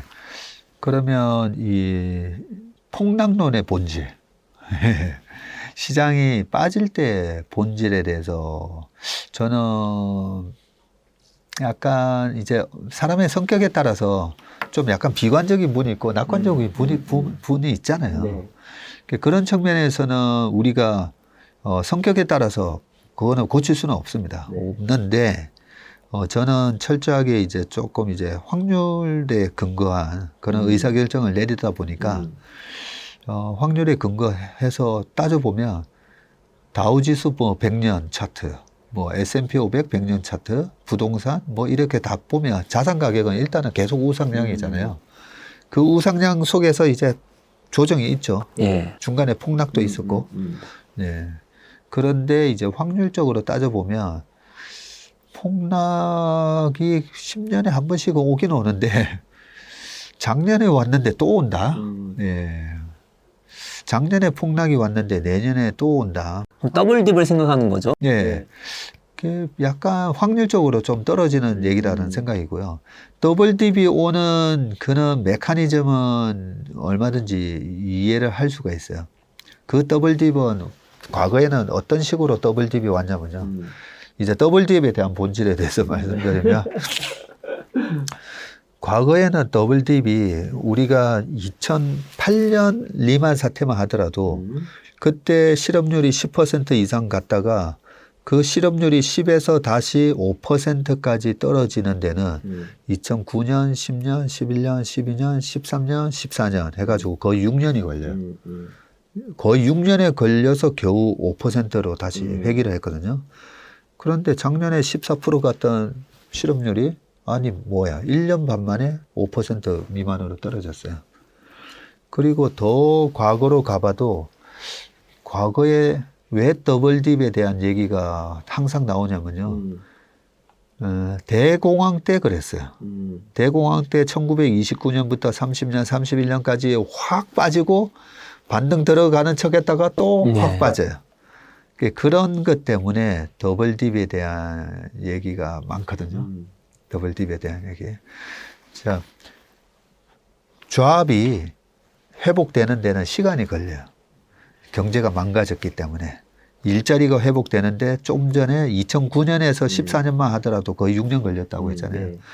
일자리가 회복은 안 되는데 주가가 먼저 올랐다가 뭐야 아직까지 고용이 회복이 이렇게 안 되네. 기대했던 소비가 살아나지 않으니까 그래서 주가가 다시 한번 빠졌다가 올라가거든요. 그게 이제 더블 딥의 본질이라고 보시면 되는데 작년 올해 실업률이 14% 갔다가 이렇게 5% 미만으로 빠지는 거는 전례가 없는 부분인데 왜 그렇게 했어요? 왜 그랬냐면요. 망한 기업이 없거든요. 왜? 아시다시피 페드가 돈 찍어가지고 그냥 기업들한테 다 인젝션을 다 해준 거죠. 그러나 네. 그래서 지금 더블 딥을 얘기하시는 분들은 과거에 방금 말씀드렸던 이런 고용이 회복되기 전과 주가에 너무 빨랐던 상승, 그 괴리를 맞추는 그 작업이 지금은 고용이 너무 빠르게 회복되고 있어요. 그렇기 때문에 더블 딥이라고 할 만한 큰 조정이 오기는 좀 힘들다라는 게 제 생각입니다. 네. 그럼 연이어서 그 말씀하신 게 이제 자산 시장은 쭉 긴 차트로 보면 다 우상이 하는데 그 사이에서 이게 변화가 있는데 또 중요한 건 그 변화의 그 변곡점에 대해서 우리가 제대로 아는 게 필요하잖아요. 또 네. 실험 지표도 말씀하셨고 그럼 이런 변곡점 맞추는 게 어렵죠. 네, 어렵지만 그래도 이런 차트 혹은 이런 지표를 보면 이게 변곡점일 수 있겠다라고 할 수 있는 것이 뭐가 있을까요? 그게 이제 단기 변곡점, 중기 변곡점, 장기 변곡점 이 변곡점을 잘 나타내주는 그런 차트가 꽤 많습니다. 꽤 많은데 몇 가지만 소개해드리면 책에서 제가 적어놓은 이제 RSI나 VIX는 장기 변곡점 차트예요. 네. 거기 보면 이제 제가 책에는 이제 주봉상의 RSI가 30 이하로 떨어졌을 때는 강력한 매수 신호가 되거든요. 네. 근데 지금 시장이 되게 지지부진하잖아요. 네. 지지부진한데 아직까지도 RSI는 한 40밖에 안 돼요. 30 미만으로 떨어져야지 강력한 매수 찬스인데 좀 애매한 부분이 있고요. 단기 변곡점을 또 아주 잘 나타내주는 지수는 책에는 설명을 안 해놨는데요. 풋콜레이쇼라고 있어요. 풋옵션, 콜옵션은 들어보셨잖아요. 그죠? 네. 풋옵션은 떨어질 때 내가 2만 원짜리 풋옵션을 사면 그 주가가 10,000원으로 떨어져도 나는 2만 원에 팔 수 있는 권리가 되는 거죠. 네. 그러면 시장이 폭락한다라고 생각하면 풋옵션 매수자가 늘어나겠죠. 네. 그런데 많은 사람들이 풋옵션을 살 때는 오히려 그게 또 바닥이에요. 대중들의 쏠림 현상을 말해주기 때문에. 그래서 풋옵션이 콜옵션 대비해서 거의 1.5배 이상 한 5일 이상 연속 풋옵션에 쏠려 있을 때는 그러면 거의 시장이 기가 막히게 또 반등이 들어가요. 그게 이제 제가 이제 선물 단기 트레이딩을 예전에 오래 하다 보니까 이런 노하우를 갖고 있는데요. 말씀만 들으면 되게 시장이 잔인하네요. 예, 시장이 잔인하죠. 진짜 잔인하네요. 예. 대중들의 쏠림을 와. 그런 대중들의 공포와 욕심을 그걸 갖다가 이렇게 따먹는 그런 시장이라고 보시면 돼요. 그런 부분에 있어서 단기 변곡점은 저는 철저하게 이제 풋콜 레이쇼를 보고요. 올라갈 때 어디서 꺾어지는지를 잘 나타내주는 지표는 아직까지는 그런 게 이걸 보시면 확실합니다 하는 지표는 없습니다. 예, 그런 지표는 없고 그러면 아까 뭐 제 슈퍼개미 후배가 얘기했듯이 그 단기 변곡점은 어떻게 맞췄냐라고 궁금해 하실 수 있잖아요. 네. 그거는 대중의 심리를 통해서 그냥 판단을 한 거예요. 어느 정도 우리가 적정 주가 지수가 어느 정도라는 거는 우리가 일반적으로 증권사에서도 많이 산출을 하잖아요. 네. 뭐 코스피의 PER 10배면 얼마가 되고 GDP 대비 얼마면 코스피가 어느 수준이 적정 주가다. PBR 1배면 지금은 2,700 정도가 PBR 1배거든요.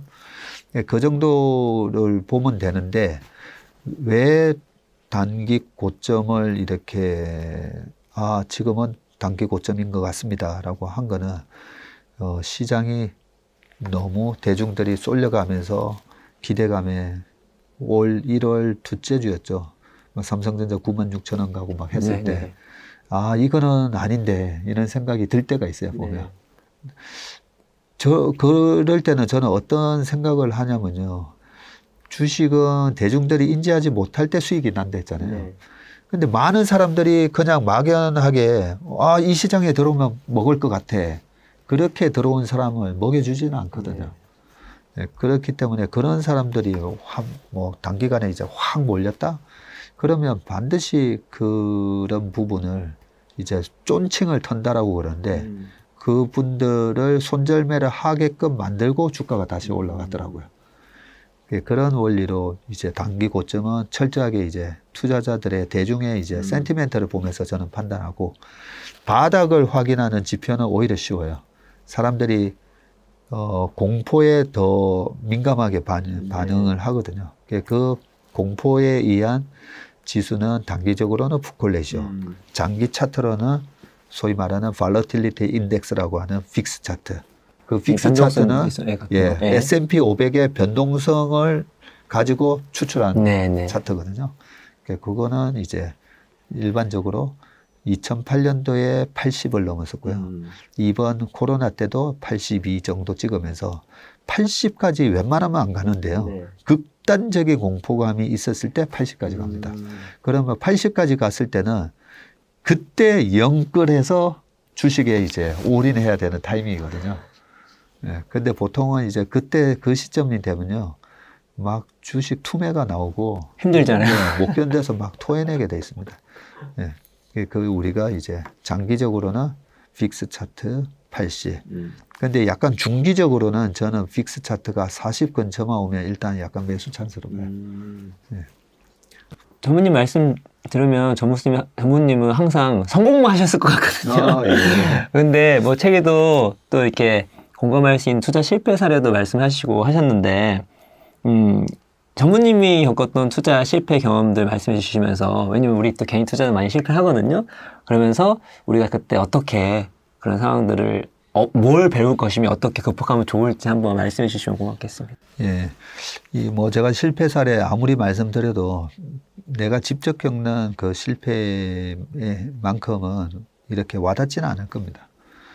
그리고 저의 이제 재테크 스승님이 그런 얘기를 했어요. 여러 가지 저랑 이래 얘기하면서 세희가 이거는 절대 남한테 얘기하면 안 된다. 우리는 피 흘리면서 이거 깨우친 거 아니냐. 그러면서 얘기를 해요. 네.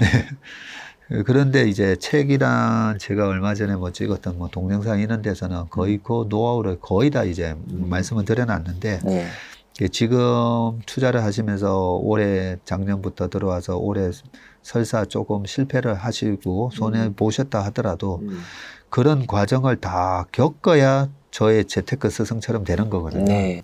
그러니까 이번에 조금 뭐 손해 나셨다고 해서 너무 마음 상해 하지는 마시고요. 네. 모든 고수들은 다 엄청난 실패를 겪었다. 그리고 특히나 몇백억의 그런 투자 수익을 낸 고수들은요. 거의 다 마포대교 한 번씩 갔다 왔대요. 예. 그 정도 겪고 강하게 리바운드 한 거예요. 예. 그러니까 이번에 실패가 큰 자산이 된다라고 좀 생각하시면 되고요. 저 같은 경우에도 뭐 아주 많습니다. 뭐 한두 개가 아니죠. 네. 제가 성장주에 대한 얘기, 그 다음에 뭐 사이클은 어떻게 해야 되고, 쇠퇴하는 기업들 쳐다도 보면 안 되고, 뭐 이런 얘기들은 다 제가 다 거기서 터져봤기 네. 때문에 네. 말씀드린 거고, 파생 상품도 옵션 같은 경우에 매수 포지션보다는 오히려 옵션을 매도하는 포지션이 돈 벌기는 좋은데, 매도 포지션은 한 번씩 변동성이 확 커지면서 한 방에 또 다 날아가거든요. 그걸 어떻게 피할 수 있을까? 뭐 그런 거를 계속 찾다 보니까 풋콜 레이셔도 발견하게 되고 뭐 그런 거기 때문에 여러 가지 경험을 한번 해보시면 되는데, 지금은 아직까지 배우시는 단계일 거니까, 네, 아까 성장주 투자할 때, 저번 주에 그 주식을 한 6, 7년 한 30대 그런 동생이었는데 요 얘기를 하더라고요. 성장주를 이제 매매를 할 때 좀 공감을 빨리 해서 매매한대요. 네. 하고 팔고 싶잖아요. 네, 그렇죠. 팔고 싶은데 그걸 이제 분할해서 파는데 마지막 10주는 남겨놓는다는 거예요. 그러면서 그걸 기념주화라고 그러더라고요. 그래서 무슨 뭐 에코프로, NNF 이런 거 뭐 450% 지금 600% 수익 났는데 이제 기념주화로 10주 갖고 열주 있던 게. 남겨놓고, 근데 그거 참 좋은 방법이다. 그 기념주화로 남겨놓은 주식이 어떻게 되는지를 보면서 성장주는 한번 투자하면 이렇게 400%, 500% 먹고 나오는 거구나라는 걸 이제 본인은 네. 배운 거예요. 예, 그런 것처럼 우리가 매매를 할 때, 또 저는 그런 얘기도 합니다. 계좌를 2개를 해놓고 엄청 팔고 싶잖아요. 네. 엄청 팔고 싶으면 똑같이 10주 샀어도 이 계좌만 트레이딩을 해보고 이 계좌는 안 보는 거? 냅둬 보라는 거죠. 네, 냅둬 보면 어느 계좌 수익률이 더 좋은지 이제 나중에 알게 돼요. 네. 그러면 이제 또 깨닫게 되는 거죠. 이렇게 하는 거였구나. 네. 실제로 그런 경우가 꽤 많습니다. 여러 가지 그런 방법을 한번 써보시면 좋을 것 같아요. 마지막으로, 사모님은 어떻게 주식 투자 공부를 하시는지 궁금하기도 하고, 네. 또 더불어서, 이제, 뭐, 직장인 투자도 많이 있잖아요. 이제, 이런 일반 개미 투자자, 어떻게 공부하면 좋을 것인지 한번 조언해 주시면 고맙겠습니다. 네. 약간 이 주식은 보면 이제 저희가 이제 펀드 매니저들 보면 제가 2가지를 한번 해보거든요. 포카를 같이 한번 쳐보고요. 포카를 쳐보면, 자, 이 방송을 들으시는 분도 한번 판단해 보세요.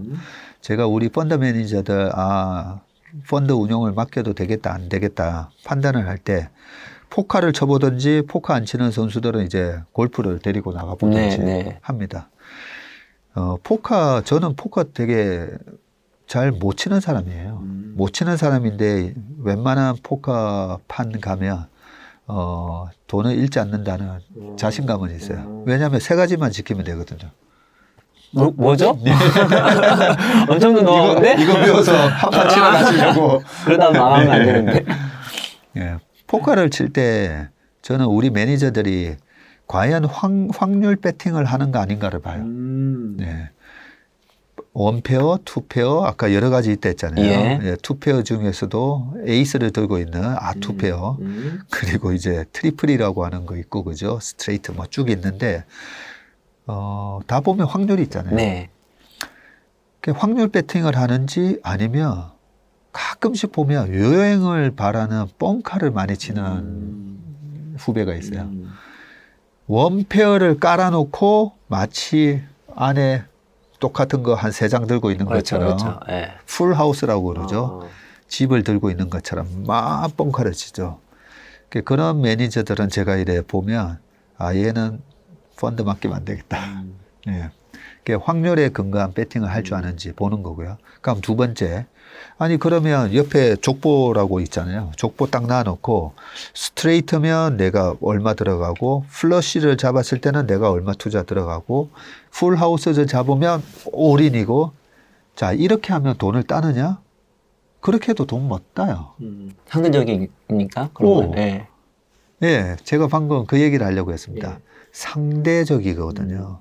내가 플러시를 잡았어요. 플러시만 잡아도 포카판에서 웬만하면 좀 이기는 편이죠. 거의 예. 뭐 승률이 80%가 예, 넘어요. 예. 넘는데 상대가 이제 풀하우스 포카드를 뭐. 갖고 있거나 풀하우스를 갖고 있으면 그죠. 아니 내 패가 플러시인 거 뻔히 아는데도 저쪽에서 뭐 계속 레이스 사는 거죠. 예. 그랬을 때 얘가 이 판의 흐름을 읽는지를 제가 봐요. 기회인지 진짜 어마어마한 위기인지. 기회인 것처럼 보이는데 어마어마한 위기에 그렇죠, 빠진 그렇죠. 거잖아요. 예. 그래서 포카판에서 돈을 잃는 사람은 어떤 사람이냐면 한 끗 차이로 자꾸만 밀리는 사람이 돈을 잃는다 그러잖아요. 내가 플러시를 잡으면 꼭 제가 풀하우스 잡고 스트레이트를 잡으면 제가 플러시 잡아서 오늘 돈 잃었다 이러거든요. 네. 그렇기 때문에 이 전체적인 흐름을 읽는 선수인가 아니면 내 패만 보고 예. 하는 선수인가. 그러면 이게 주식으로 따지면요. 아, 나는 이 주식이 좋은데 내가 좋아하는 주식만 고집을 부리고 지금 주식 시장에서 어떤 새로운 트렌드가 형성되고 있는지를 그런 걸 잘 못 보는 경우가 많아요. 성격이. 그러면 이제 그런 성격의 소유자도 위험해요. 플러시를 잡고 나는 이게 정말 좋은 패다, 확률이 80% 이상입니다 하면서 올인을 했다가 죽을 수가 있잖아요. 네. 그런 위험 때문에 그러면 왜 이런 걸 보는 게 중요한가라고 하면요. 성장주가 한 번씩 큰 위기에 빠질 때는 네. 그 개별 기업의 무슨 성장 모멘텀, 예를 들면 이제 신약 개발 회사가 임상 3상에서 실패했어요. 그러면 박살나죠. 그런 리스크 말고 상대적 매력도라 했잖아요. 네. 바이오가 가는데 갑자기 최근에 메타버스라고 해서 게임주들이 올라오니까 네. 최근에 바이오주들이 힘이 없죠. 만약에 메타버스라는 이런 새로운 패러다임에 대한 성장 스토리가 없었으면 이번에 대형주들이 못 가면 또 바이오가 올라왔을 거예요. 그런 것처럼 우리가 이 판때기에서 사람들의 케인즈가 얘기했듯이 주식 투자는 미인이다. 그러니까 내가 좋아하는 미인을 고집하는지를 제가 보는 거예요. 아, 내 고집이 너무 심한 매니저는 다른 사람들이 생각하는 미인이 아니라 내가 생각하는 미인을 고집하는 게 아닌지. 네. 그런 매니저한테도 아, 이 매니저는 돈을 맡기면 펀드를 운영하게 하면 안 되겠다. 그런 생각을 하거든요. 하긴 어디가 돈을 가면 어느는 돈이 안 가고 있는 거니까. 예. 그래서 이제 좀 결론적으로 말씀드리면 우리가 기업에 대한 공부, 그리고 기업에 대한 변동성에 대한 공부, 그리고 정말 열심히 공부해야 되는 게 나에 대한 공부라고. 나에 대한 공부. 그리고 대중들에 대한 공부. 그래서 저는 옛날에는 역사, 제가 고등학교 다닐 때 제일 싫어했던 과목이 국사랑 세계사예요. 그때는 너무나 싫었던 게, 아니, 1500년도에 있었던 이 일과, 저기, 유럽에 있었던 일과 그 복이 나오잖아요. 네. 시대가 다른 거 하나 고르세요. 맞습니다. 아, 이런 거 너무 싫은 거예요. 네, 그런 문제 나오죠.